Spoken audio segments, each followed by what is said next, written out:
First contact. Supreme Commander Oryx stood motionless at the center of the Confederation command bridge, his four eyes fixed on the massive holographic display that dominated the chamber. Around him, officers of a dozen different species worked in perfect synchronization, a testament to the 500-year harmony of the Galactic Confederation. The most advanced ships, the most sophisticated detection systems, the most brilliant minds from 17 star systems, all working as one. And yet, something impossible had just happened. "Confirm that reading," Oryx ordered, his voice unnaturally calm. Fleet Admiral Nix, a tall meridian with iridescent scales that shimmered under the blue lights of the command center, approached with evident concern. "It's confirmed, Supreme Commander. The object appeared inside our inner defense perimeter without triggering a single proximity alert." "That's not possible," Oryx replied. "Nothing gets through our sensor grid. Nothing." The holographic display zoomed in on a sleek vessel that seemed to absorb rather than reflect light. It was unlike any ship design in the Confederation database, streamlined but angular, with no visible weapons or propulsion systems. "Vessel classification?" Oryx asked. "Unknown," responded the chief analyst, a Volnic whose tentacles danced over multiple interfaces simultaneously. "It matches no known configuration in our records, but preliminary scans suggest it may be of human origin." A hushed silence fell over the command center. Humans were a footnote in galactic history, a species from a backwater system that had been deemed too primitive for formal contact 3 centuries ago. Their solar system had been marked as a protected zone, a living museum of sorts. No Confederation ship had entered their space in over 100 years. Humans? Oryx blinked his inner eyelids in disbelief. Impossible. Their technological capacity was assessed at pre-FTL level during our last survey. The scan signatures are inconclusive, but the design geometry matches nothing in our database except some theoretical models of human aeronautical engineering. The chief analyst insisted. "And there's something else. The ship appears to be old." Oryx's frills flared in confusion. "Explain." "The hull shows signs of extensive micrometeorite impacts and cosmic radiation exposure consistent with decades, perhaps centuries of deep space travel. Yet our long-range sensors detected no approach vector. It simply appeared." Fleet Admiral Nix's scales flickered with unease. "Commander, this violates every known principle of space-time navigation. Even quantum tunneling technology would have triggered our detection grid." "Hail them," Oryx ordered. The communications officer, a feline with crystalline appendages that functioned as natural transmitters, raised all 4 arms in a gesture of concentration. "Channel open. Supreme Commander." Oryx straightened to his full impressive height. "Unknown vessel, this is Supreme Commander Oryx of the Galactic Confederation's 7th Fleet. You have entered restricted space without authorization. Identify yourself immediately." The response came not as a voice or a transmission, but as text that appeared directly on every screen in the command center. "We've been watching. For centuries. This is your only warning." The message lingered for 3 seconds before vanishing, leaving no trace in the system logs. "Track that signal," Oryx commanded. There was no signal, Commander," the communications officer replied, confusion evident in his resonant voice. The message appeared without any detectable transmission. Oryx turned to the tactical officer. "Activate targeting systems. Lock defensive measures." "Systems are not responding, Commander," the tactical officer reported, panic edging into her voice. "Targeting computers report no valid acquisition parameters." "What does that mean?" Oryx demanded. "It means the ship isn't registering as a physical object," she explained, frantically working her console.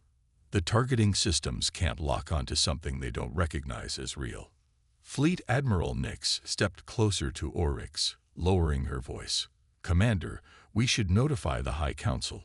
This technology is beyond anything we've encountered." "Agreed," Oryx replied quietly.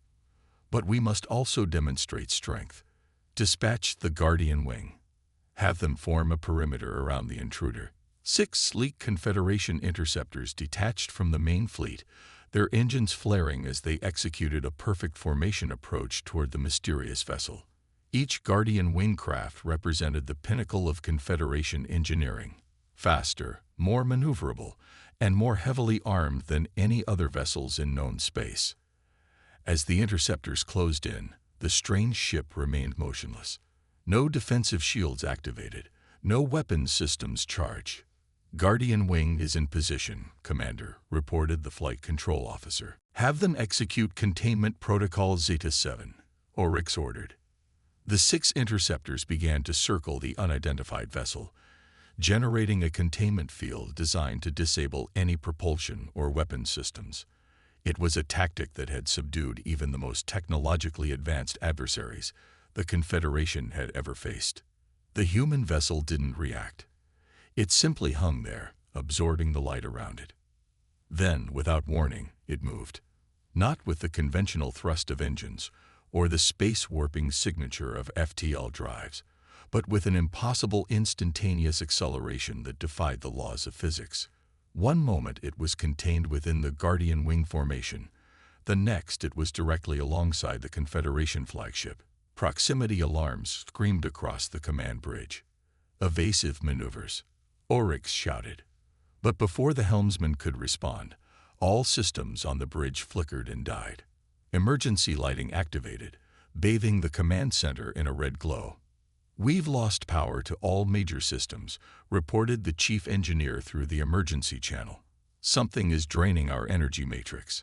The holographic display sputtered back to life, but instead of showing the tactical situation, it displayed a single human face, a female with dark skin, silver-streaked hair, and eyes that seemed to hold centuries of knowledge. "My name is Admiral Marissa Chen of the Earth Defense Force," the figure stated, her voice resonating with quiet authority. 300 years ago, your Confederation classified humanity as primitive and unworthy of contact. You established a quarantine zone around our solar system and forgot about us." Oryx stepped forward. "How are you transmitting through our security protocols?" Admiral Chen's expression remained unchanged.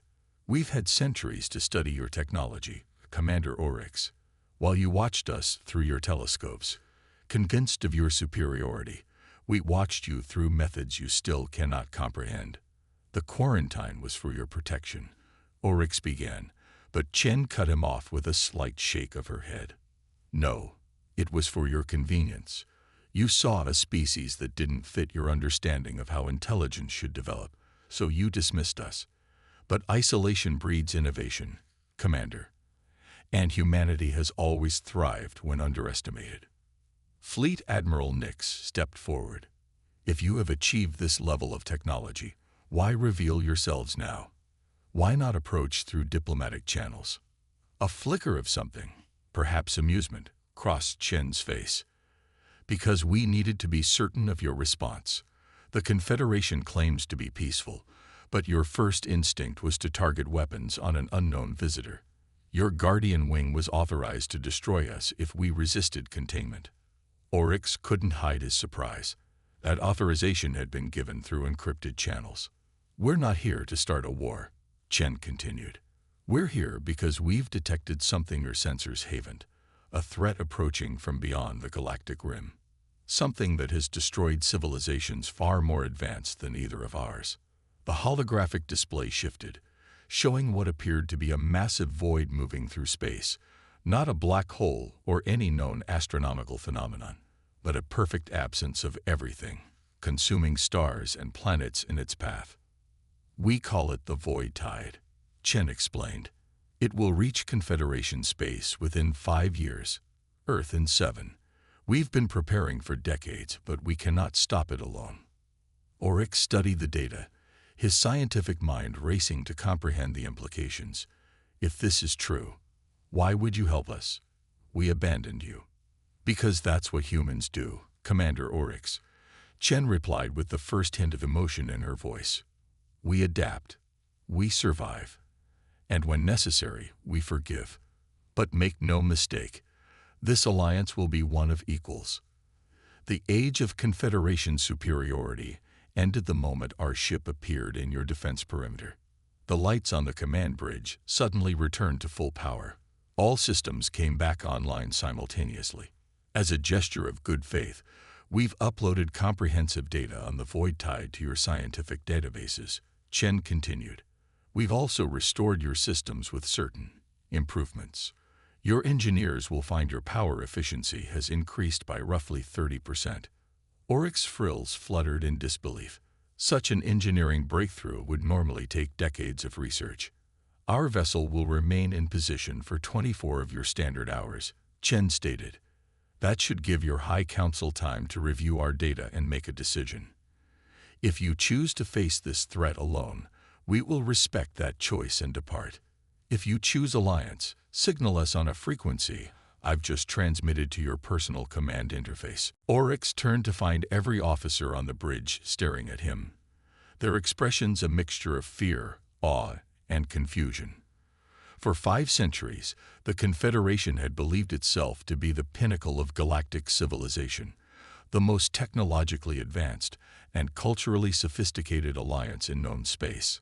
That certainty had just been shattered by a species they had dismissed as primitive. Contact the High Council, Oryx ordered quietly. Inform them that everything we believed about humanity was wrong, and that we may need their help to save us all. As the message was relayed, Oryx returned his gaze to the view screen where the human vessel hung motionless against the backdrop of stars. A dark, silent reminder that the galaxy was far more mysterious than even the Confederation had imagined. Humanity had arrived on the galactic stage, and nothing would ever be the same again. The Ghost Fleet. 20 hours after the unprecedented encounter with the human vessel, the Confederation High Council had convened an emergency session.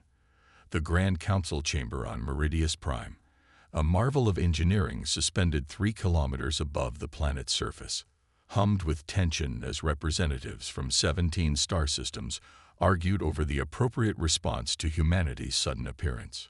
Supreme Commander Oryx stood at the center of the chamber, having just finished presenting everything they had learned about the human ship and the threat they called the Void Tide.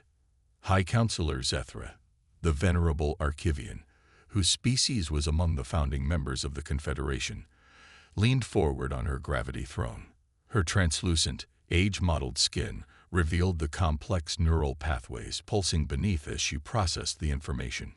"You expect us to believe," she began, her voice amplified through the chamber, "that a species we dismissed as pre-spaceflight 3 centuries ago has not only mastered interstellar travel, but has developed technology that renders our most advanced defense systems obsolete." "The evidence is irrefutable, High Counselor," Oryx replied. "Our scientists have analyzed the power signature improvements they implemented on our flagship. The principles involved are beyond our current theoretical understanding. And this Void Tide," interrupted Counselor Drax, a bulky Taurian whose species was known for their military prowess, "a cosmic anomaly that conveniently only these humans can detect. This reeks of deception, employed to gain Confederation technology and resources."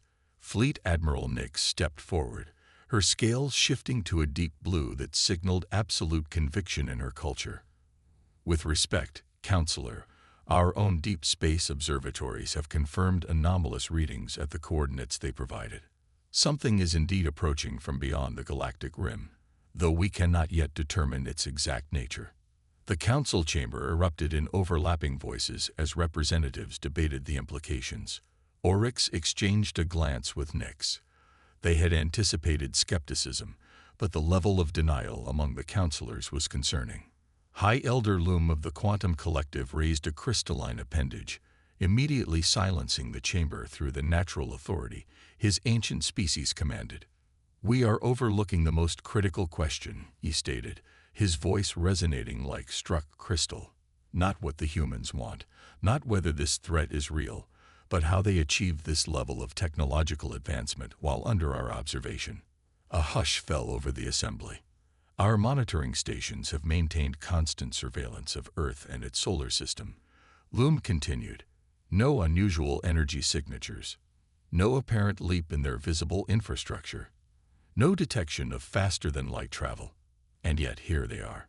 Before anyone could respond, the chamber's secure communication system activated with an urgent message. A holographic projection of Admiral Chen appeared in the center of the room, standing beside Oryx as if she had physically transported herself there. "Forgive the intrusion," Chen said, her calm voice carrying a natural authority that silenced even the most vocal counselors. "But your 24 hours are nearly up, and I thought it might be more efficient to address your questions directly." "How are you accessing this chamber?"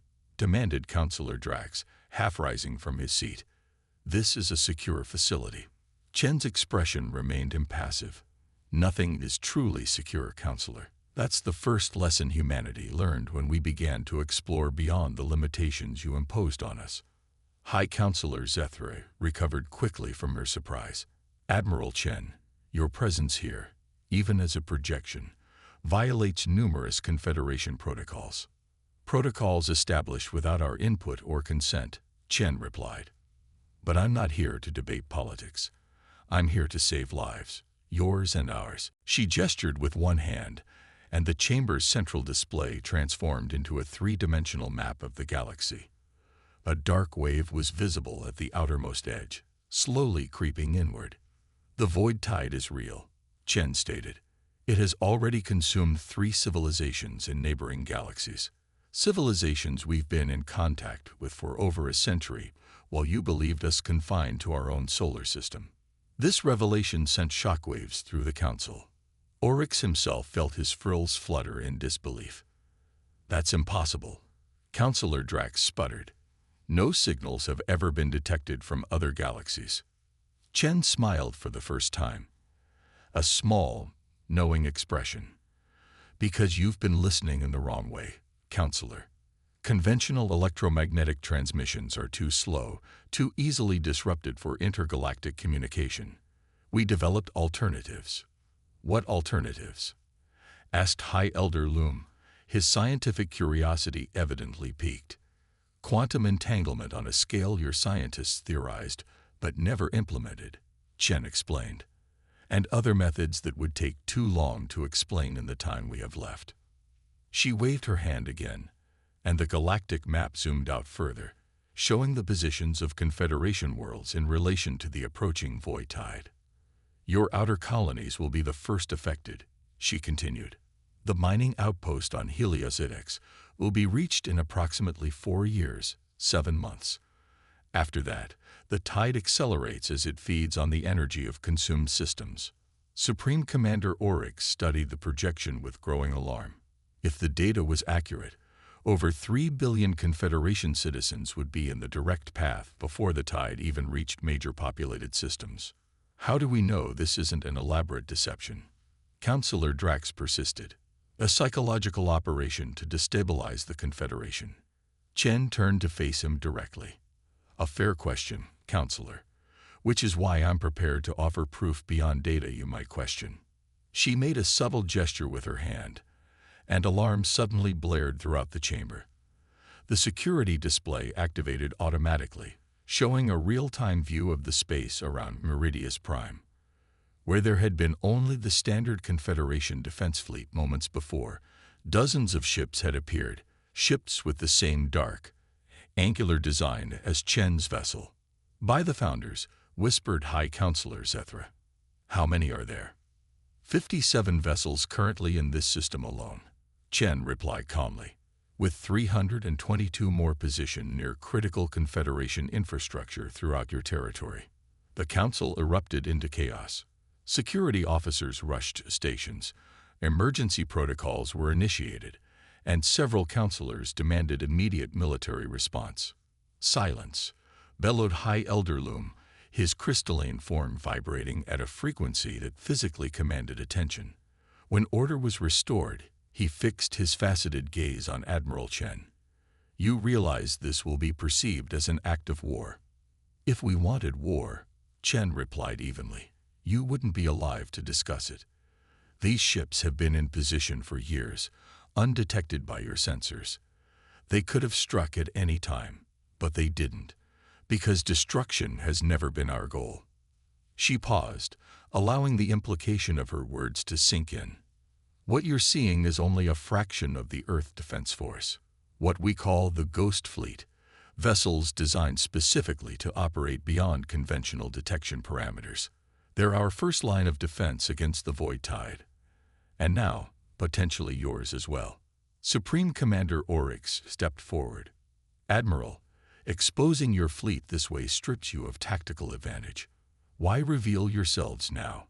Chen nodded, acknowledging the question's validity. Because time is running out, Commander. And because sometimes, trust must begin with vulnerability. We could have kept hiding, kept watching from the shadows as we've done for centuries. But that would mean watching billions die when we might have helped. The chamber fell silent as the counselors processed this information. The tactical displays showed the human vessels taking no aggressive action, simply maintaining position around key Confederation installations. How? Asked High Elder Loom finally. How did you achieve this level of advancement without detection? The Phantom Protocol, Chen replied. Initiated 300 years ago, when your Confederation first assessed our world and deemed us unworthy of contact. Our leaders at the time recognized something crucial about your evaluation methods. They relied entirely on observable infrastructure and energy signatures. She smiled again, this time with unmistakable pride. So we went dark, developed technologies that left minimal signatures, built ships inside asteroids and dead moons, created propulsion systems that mimicked natural cosmic phenomena. Every advancement we made was designed to be invisible to your specific monitoring methods. But your planet, protested Counselor Zethra. Our observations show a civilization still burning fossil fuels, still fighting primitive wars over resources and ideology. What you observe is what we allow you to observe, Chen stated simply. Surface activity designed to maintain the illusion of a developing world.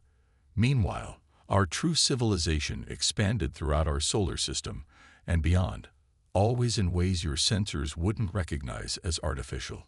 Fleet Admiral Nix had been studying the tactical display with professional interest. These vessels, she noted, they don't match any known design principles. How do they function? They don't operate on principles you would recognize, Chen explained. Conventional engines create detectable exhaust. Conventional shields generate measurable energy fields. Conventional weapons leave thermal and radiation signatures, so we developed unconventional alternatives. She turned back to address the entire council. The Ghost Fleet represents our response to isolation. Humanity took your dismissal and turned it into our greatest strength. We became the phantom species, present but unseen, advancing but undetected. We visited 1,000 worlds beyond your Confederation borders, made contact with species you've never imagined, all while you believed us trapped on our little blue planet. High Counselor Zethra leaned forward. If what you say about the Void Tide is true, what do you propose? What can be done against a force that consumes entire star systems? That's why we're here, Chen replied. Alone, neither of us has the complete solution. The Void Tide isn't just a physical phenomenon. It's a multidimensional cascade failure that collapses reality itself. Your Confederation possesses theoretical knowledge of space-time stabilization that complements our practical applications of quantum field manipulation. Together, we might create a defense. And if we refuse this alliance? Asked Counselor Drax. Chen's expression grew solemn. Then we will still fight when the tide reaches our system. We will still try to save as many of your people as we can, because that's what humans do. But our chances, all our chances, would be significantly reduced. The holographic galactic map shifted again, showing a simulation of the Void Tide's progression through Confederation space. We have years, not decades, Chen continued. The decision doesn't need to be made this moment, but it does need to be made soon. My ship will remain at the coordinates we've provided. Your scientists are welcome to visit, to verify our data, to see for themselves what we've learned about the tide. She looked directly at Supreme Commander Oryx. "Commander, you've seen what our technology can do. Imagine what we might accomplish together instead of in isolation." With that, her holographic projection flickered and vanished. The chamber's displays returned to normal, but the tactical overlay still showed the human vessel's position throughout Confederation space, silent, waiting. High Elder Loom was the first to break the stunned silence. In 5 centuries of Confederation history, we have never faced a situation quite like this. A species we categorized as primitive has not only achieved technological superiority, but has done so while completely evading our detection.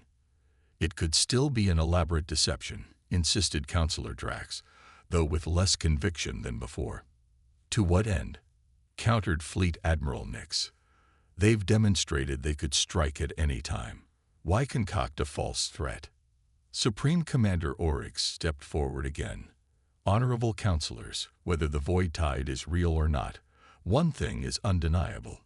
Humanity has achieved what we thought impossible. They have technology we do not understand and capabilities we cannot counter. That alone warrants serious consideration of their offer." High Counselor Zethray nodded slowly. "I propose we dispatch a scientific delegation to the human vessel, as Admiral Chen suggested. If their data about this void tide proves accurate, then we may be facing the greatest threat in Confederation history," finished High Elder Loom gravely. "And our best hope may be an alliance with a species we once dismissed as insignificant." As the Council began deliberating the composition of the delegation, Oryx moved to a viewport overlooking the magnificent spires of Meridius Prime. Somewhere beyond the atmosphere, invisible to conventional detection, human ships waited. Vessels that shouldn't exist, created by a species that had turned isolation into innovation. For the first time in his long career, Supreme Commander Oryx felt a sensation he barely recognized: humility. The Confederation had proudly charted stars, catalogued species, and expanded its influence across a significant portion of the galaxy. Yet all along, humanity had been watching, learning, advancing in ways no one had anticipated. And now, they offered partnership not from weakness, but from a position of unprecedented strength. The Ghost Fleet had revealed itself. The question remained: would the Confederation have the wisdom to accept humanity's outstretched hand before the darkness at the edge of the galaxy consumed them all?